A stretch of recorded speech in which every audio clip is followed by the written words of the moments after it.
پھر اس سرزمین میں علامہ اقبال جیسی شخصیت پیدا ہوئی ہے. یہ ساری چیزیں جو ہے یہ در حقیقت اشارہ کر رہی ہیں کہ یہ ملک مشیت ایزدی کے کسی طویل سلسلے کی ایک کڑی ہے.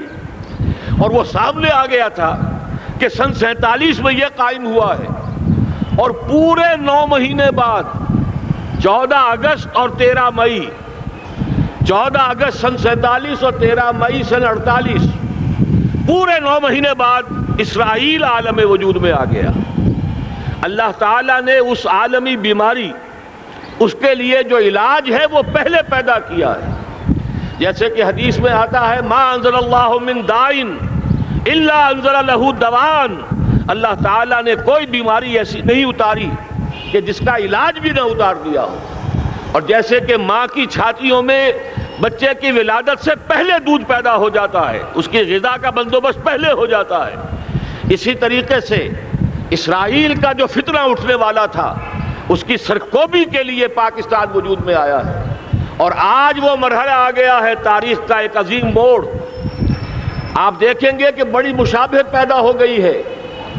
ایک طرف بظاہر امریکہ کی مرضی کے خلاف اسرائیلی وزیر اعظم نتن یاہو وہ بڑا ایک غرور کا اور بڑے تکبر کا مظاہرہ کر رہا ہے، اور وہ پورا پیس پروسیس جس پر نہ معلوم کتنا وقت صرف ہوا تھا، کتنی محنتیں ہوئی تھیں، کتنے راؤنڈز آف ٹاکس ہوئے تھے، کبھی واشنگٹن میں ہوئے ہیں، کبھی اوسلو طرز کا کوئی معاہدہ ہوا ہے، کبھی پھر اور اس کے بعد پیشی ہوئی تھی میڈرڈ کے اندر بھی، لیکن وہ سارا پیس پروسیس جو ہے اس کی دھجیاں کر رہا ہے. وہ وقت بالکل قریب نظر آ رہا ہے کہ یروشلم کے مسئلے پر وہاں بٹی دہک اٹھے گی. اور احادیث نبویہ میں جو خبریں دی گئی ہیں کتاب الملاحم کی احادیث میں معلوم ہوتا ہے کہ اب اس کا آغاز ہونے والا ہے. نتن یاہو کو امریکہ کے خلاف جانے کا اصل میں حوصلہ کیوں پڑ رہا ہے؟ اس لیے کہ اسے معلوم ہے کہ فرنگ کی رگیں جہاں پنجہ یہود میں ہے، چاہے کلنٹن ہو یا کلنٹن کا باپ ہو، یہودی لابی وہاں کی اتنی مضبوط ہے، کانگریس میں اور سینٹ میں ان کا اتنا اثر ہے کہ کوئی بھی وہاں شخص بڑے سے بڑا طاقتور اور بڑے سے بڑا اختیارات کا حامل اسرائیل کی مرضی کے خلاف نہیں جا سکتا. یہی معاملہ یہاں نظر آ رہا ہے. بظاہر تو ناراضگی کا اظہار ہوا ہے، لیکن یہ بات اب تو کھلتی چلی جا رہی ہے. حقیقت یہ ہے کہ یہود اور ہنود کا بڑا گہرا لنک قائم ہو چکا ہے، اور یہ بھٹیاں اب دونوں طرف دہکیں گی. میں اس سے پہلے بارہا کہہ چکا ہوں، ملت اسلامیہ تقریباً 150 کروڑ افراد پر مشتمل ہے، لیکن اس میں سے تقریباً 20 کروڑ عرب ہیں. ان کو اللہ نے خصوصی فضیلت دی تھی. یہ تھے کہ جن کی زبان میں قرآن نازل ہوا، خود محمد عربی صلی اللہ علیہ وسلم عرب تھے، انہیں جو فضیلت عطا کی تھی. لیکن بدقسمتی سے اس دور میں آ کر بھی انہوں نے آزادی حاصل کرنے کے بعد بھی اپنا قبلہ درست نہیں کیا. کسی نے ماسکو کی طرف رخ کیا، کسی نے واشنگٹن کا رخ کیا، اللہ اور اس کے رسول کی طرف رخ نہیں ہوا. واقعہ یہ ہے کہ مجرم ہیں. دوسرے بڑے مجرم 150 کروڑ میں سے 10% یہ 15 کروڑ مسلمان ہیں. حالیہ جو سینسس ہمارا ہوا ہے اس کے بعد اندازہ ہو رہا ہے کہ یہاں کی آبادی 15 کروڑ ہو چکی ہے.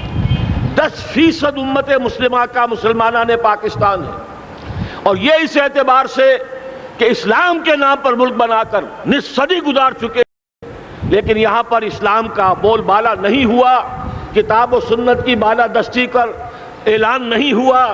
دستور میں ساری اسلامی دفعات موجود، لیکن اس کے ساتھ ہی ایسے خلا موجود، چور دروازے موجود کہ کوئی دفعہ بھی مؤثر نہیں ہے. یہ منافقت کا پلندہ لے کر ہم چل رہے ہیں اس دستور کو، اس دستور مملکت پاکستان کو. لہذا واقعہ یہ ہے کہ یہ بھٹی جو ہے اب ہماری آزمائش کے لیے آگ آد ابراہیم ہے، نمرود ہے. کیا کسی کو پھر کسی کا امتحان مقصود ہے؟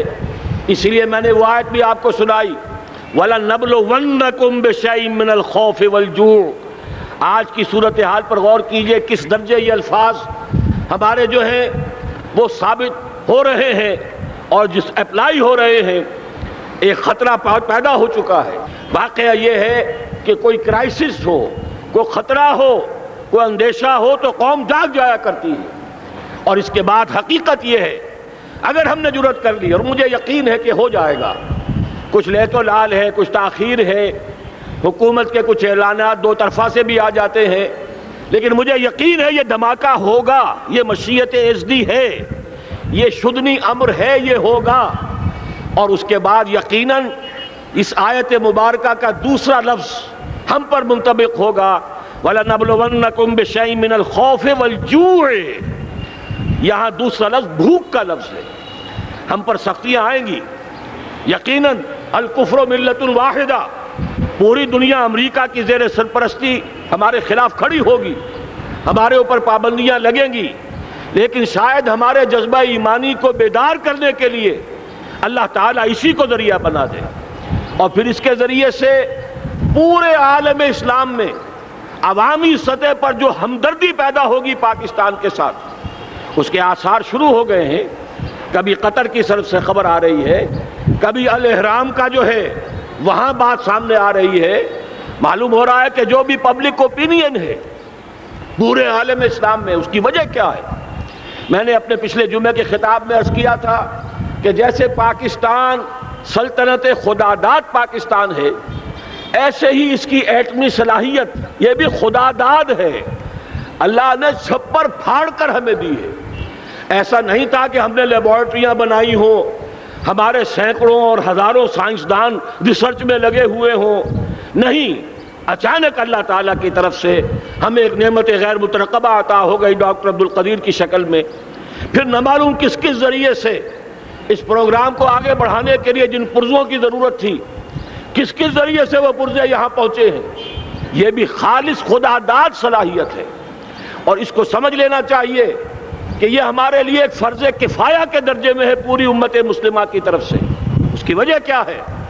پورے عالم اسلام میں کہیں اور یہ صلاحیت موجود نہیں۔ کچھ ایٹمی دانت نکلنے کا امکان پیدا ہوا تھا عراق میں، آپ کو معلوم ہے کئی سال پہلے اسرائیل کے جیٹس آئے اور اس کی ایٹمی تنصیبات کو تہس نہس کر کے چلے گئے۔ اس کے بعد جو کچھ ہوا ہے خلیج کی جنگ میں، اس کا اگلا پچھلا کھایا پیا سارا اگلوا دیا، اور اس کے لیے جو پابندیاں ہیں شدید سے شدید تر ابھی تک چلی آ رہی ہیں۔ تو اچھی طرح سمجھ لیجئے کہ پورے عالم اسلام میں صرف ایک پاکستان ہے، پوری دنیا میں صرف ایک ملک ہے جو اسلام کے نام پر بنا، پورے عالم اسلام میں صرف ایک ملک ہے جس کے پاس ایٹمی استعداد ہے۔ ان دونوں چیزوں کو سامنے رکھیے تو پھر مشیت ایزدی میں مختلف چیزیں جو اللہ تعالیٰ کی اس تدبیر کے اندر موجود ہیں، اس کی کچھ نہ کچھ کڑیاں جو ہے ملتی نظر آتی ہیں۔ لہذا اگر یہ معاملہ اب ہو جاتا ہے تو یقیناً اگرچہ سختی آئے گی، وَلَنَبْلُوَنَّكُمْ بِشَيْءٍ مِّنَ الْخَوْفِ وَالْجُوعِ، لیکن ایک تو یہ کہ اس قوم کے اندر سے انشاءاللہ جذبہ ایمانی برآمد ہوگا، اس قوم کے اندر سے ایثار اور قربانی کے جذبات برآمد ہوں گے، پورے عالم اسلام کی اخلاقی سپورٹ اسے حاصل ہوگی۔ اور میں یہ سمجھتا ہوں کہ جیسے نوائے وقت نے بھی بہت اچھا کیا، کل یا پرسوں کے اپنے جو سر وقت پر وہ احادیث شائع کر دی ہیں، جن میں سے دوسری حدیث بڑی معنی خیز ہے۔ حضور نے فرمایا عصابتان احرزہم اللہ من النار، دو لشکر ایسے ہیں کہ جن کو اللہ تعالیٰ نے جہنم کی آگ سے چھٹکارے کا پروانہ دے دیا۔ وہ لشکر جو ہیں وہ جہنم کی آگ سے چھٹکارا پا گئے، احرزہم اللہ من النار۔ وہ دونوں لشکر کون سے ہوں گے؟ اصابت یغزو الہند، ایک وہ کہ جو ہندوستان پر حملہ آور ہوگا، اور دوسرا وہ جو حضرت مسیح علیہ السلام کے ساتھ جبکہ ان کا نزول ہوگا، اور اللہ تعالیٰ ایک مجدد، اس آخری دور کے مجدد کی حیثیت سے حضرت مہدی کو بھی ہمارے درمیان میں سے اٹھائے گا، اور پھر جو آخری فیصلہ کن جنگ ہوگی الملحمۃ العظمیٰ، اس کے لیے یہاں سے فوجیں جائیں گی ان کی مدد کے لیے۔ اب ان دونوں فوجوں کو ایک حدیث میں جمع کرنے سے اندازہ کر لیجئے کہ اس کا مطلب کیا ہے۔ یہ علاقہ پاکستان اور اس سے ملحق افغانستان، یہ علاقہ ہے کہ جو اسلام کا گہوارہ پہلے بنے گا، یہاں سے فوجیں جائیں گی، اور دائیں بھی اور بائیں بھی، مشرق میں بھی اور مغرب میں بھی، اور یہیں سے انشاءاللہ تعالی اسلام کا جو عالمی غلبے کا جو وعدہ ہے اللہ کا، کی خبر دی ہے محمد الرسول اللہ صلی اللہ علیہ وسلم نے۔ لا يبقى على الارض بیت وبر ولا مدر الا ادخلہ اللہ کلمۃ الاسلام، اس روئے ارضی پر کوئی گھر بچے گا نہ خیمہ بچے گا جس میں اللہ تعالیٰ کلمہ اسلام کو داخل نہ کر دے۔ وہ حدیث کے جس کے بارے میں فرمایا گیا، حضور نے ارشاد فرمایا، حضرت ثوبان سے روایت ہے کہ اللہ تعالیٰ نے میرے لیے ساری زمین کو سمیٹ دیا۔ ان اللہ زوالی الارض فرأیت مشارقہا و مغاربہا، میں نے اس زمین کے سارے مشرق دیکھ لیے، سارے مغرب دیکھ لیے، لیکن یہ جان لو ان امتی سیبلغ ملکہا ما ذوی لی منہا، میری امت کی حکومت ان تمام علاقوں پر قائم ہو کر رہے گی جو پوری زمین کو لپیٹ کر مجھے دکھا دیے گئے۔ یہ وعدہ پورا ہونا ہے، اور اس وعدے کا نقطہ آغاز یہی سرزمین، اور جیسا کہ ہمیں افغانستان میں آثار نظر آ رہے ہیں، ایک خالص دینی مذہبی حکومت قائم ہو چکی ہے۔ افغانستان کا 80% علاقہ امن کا گہوارہ بن چکا ہے، علماء کی وہاں قیادت ہے اور حکومت ہے۔ یہ پاکستان اور افغانستان مل کر، جیسا کہ آپ کو یاد ہوگا میں نے جب تجویز پیش کی تھی کہ حکومت پاکستان فوراً تسلیم کرے طالبان کو، اللہ کا شکر ہے، میں یہ نہیں کہتا کہ میرے کہنے کی وجہ سے ہوا، لیکن بہرحال اللہ کا فضل ہوا کہ چند دن کے بعد ہی حکومت پاکستان نے تسلیم کر لیا طالبان کی حکومت کو۔ میری دوسری تجویز ابھی پینڈنگ ہے، پاکستان اور افغانستان کا کے درمیان کانفیڈریشن قائم کیا جائے۔ یہ ملک دونوں مل کر واقعتاً، کہ ایک نے واقعتاً 15 لاکھ سے زیادہ جانیں دے کر مرنا سیکھ لیا ہے، اور جو قوم مرنا سیکھ لے اسے کوئی مار نہیں سکتا، اسے کوئی شکست نہیں دے سکتا، اور ایک وہ قوم ہے پاکستان میں کہ جو 400 سال کی تجدیدی مسائی کے اثرات کی امین ہے، یہ اس کا تراث علمی ہے، چاہے وہ تحریک حضرت مجدد الفسانی کی تھی، چاہے وہ علمی تحریک شاہ ولی اللہ کی تھی، چاہے وہ تحریک جہاد سید احمد بریلوی کا تھا، چاہے اور جو بھی رجال عظیم پیدا ہوئے ہیں 14ویں صدی ہجری میں، ان سب کے اثرات یہاں موجود ہیں۔ یہ چیزیں مل کر وہ طاقت بنے گی کہ یہاں سے اسلام پھر پھیلے گا، مشرق کی طرف بھی مغرب کی طرف بھی۔ اصابۃ تغزو الہند و اصابۃ مع عیسیٰ ابن مریم، یہ چیزیں جو ہونی ہیں الحمدللہ میں سمجھتا ہوں کہ اب تیزی کے ساتھ حالات اس رخ پر جا رہے ہیں۔ کہیں فرمایا ان ینصرکم اللہ فلا غالب لکم، اگر اللہ تمہاری مدد کرے تو کوئی تم پر غالب نہیں آ سکتا، وَإِن یخذلکم، اور اگر خدا نہ خواستہ اللہ تعالیٰ ہی اپنی مدد تم سے کھینچ لے، واپس لے لے، سلب کر لے، ان یخذلکم، تمہیں چھوڑ دے، فمن ذا الذی ینصرکم من بعدہ، تو پھر کون ہے جو تمہاری مدد کر سکے گا۔ اس مرحلے پر سیاسی جماعتیں اپنے جو ان کا مزاج ہے اس کے مطابق چاہتی ہیں کہ کیپٹلائز کریں، پولیٹیکل مفادات حاصل کریں۔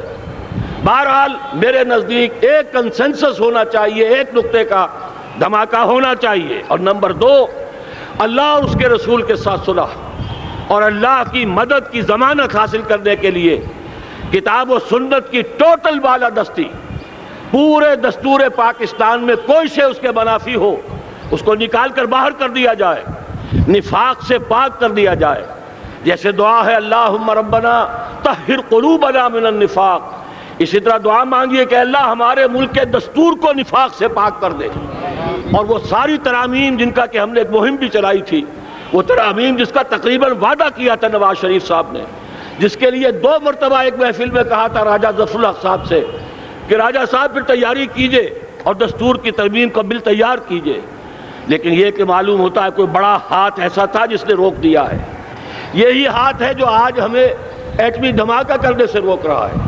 ہمیں چاہیے کہ یہ دونوں دھماکے بیک وقت کریں، اور ان دونوں دھماکوں کے بعد پھر چاہے دنیا کی کوئی طاقت ہماری دشمن بن جائے، ہمارے لیے اللہ تعالیٰ کی مدد و نصرت ہوگی۔ وَلَنَبْلُوَنَّكُمْ بِشَيْءٍ مِّنَ الْخَوْفِ وَالْجُوعِ وَنَقْصٍ مِّنَ الْأَمْوَالِ وَالْأَنفُسِ وَالثَّمَرَاتِ وَبَشِّرِ الصَّابِرِينَ الَّذِينَ إِذَا أَصَابَتْهُمْ مُصِيبَةٌ قَالُوا إِنَّا لِلَّهِ وَإِنَّا إِلَيْهِ رَاجِعُونَ۔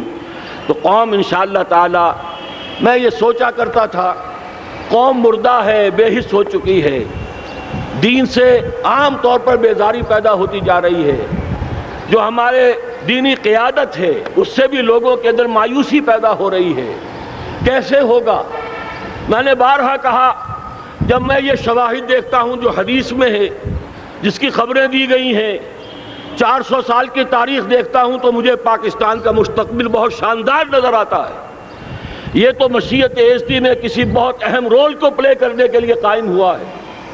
جب میں زمینی حالات کو دیکھتا ہوں تو مایوسی ہوتی ہے، لیکن میں یہ سمجھتا ہوں کہ وہ وقت آ گیا ہے کہ جس میں یہ قوم جھنجھوڑی جائے۔ ایک دفعہ کا یہ جھنجھوڑا جانا انشاءاللہ تعالی ہمارے بہت سے دل اندر دور کر دے گا۔ آخر چینی کیا تھے؟ ایک 10 صدی پہلے کے چینی افریقی قوم آج کہاں سے کہاں پہنچ گئی ہے۔ ہمارے اندر بھی چاہے یہ کہ اوپر راکھ ہے، اندر چنگاریاں ہیں، ان چنگاریوں کے بھڑکنے کا وقت آ گیا ہے، اور انشاءاللہ العزیز اسی ایٹمی دھماکے سے اس پورے عمل کا جو ہے آغاز ہو جائے گا، جس سے یہ سرزمین پاکستان اسلام کا گہوارہ بنے، اور پھر یہاں سے پوری دنیا میں اسلام کے غلبے کی جد و جہد کا آغاز کیا جائے۔ بس میں اسی پر اکتفا کر رہا ہوں۔ اللہ تعالیٰ سے دعا کرتا ہوں کہ وہ ہمارے حکمرانوں کو، اگر تو کوئی تاخیر ہو رہی ہے انتظامی امور کی وجہ سے، کوئی بات نہیں، بہرحال معاملہ ایک اچانک ہو گیا ہے، لیکن مجھے توقع ہے کہ انشاءاللہ وہ دھماکہ ہوگا اور جلد ہوگا۔ اگر کوئی تذبذب ہے تو ہم اللہ تعالیٰ سے دعا کریں گے وہ نواز شریف صاحب کے دل کو پھیر دے اور اس کے اندر استقامت پیدا کر دے، اور دوسرے یہاں کی سیاسی جماعتوں کو بھی یہ توفیق دے کہ کوئی اور سیاسی مسئلہ اس وقت نہ اٹھائیں، اور جو بھی یہاں پہ مذہبی اور دینی عناصر ہیں انہیں اللہ توفیق دے کہ وہ اس دھماکے کا مطالبہ کرنے کے ساتھ ساتھ، بلکہ میں یہ سمجھتا ہوں کہ اس سے بھی زیادہ زوردار انداز میں دستور پاکستان سے منافقت کے خاتمے اور کتاب و سنت کو سپریم لا قرار دینے کی ترمیم جو ہے اس کا دھماکہ بھی کیا جائے۔ اللہ تعالیٰ ہمیں اس کی توفیق عطا فرمائے۔ اقول قولی ھذا واستغفر اللہ لی ولکم ولسائر المسلمین والمسلمات۔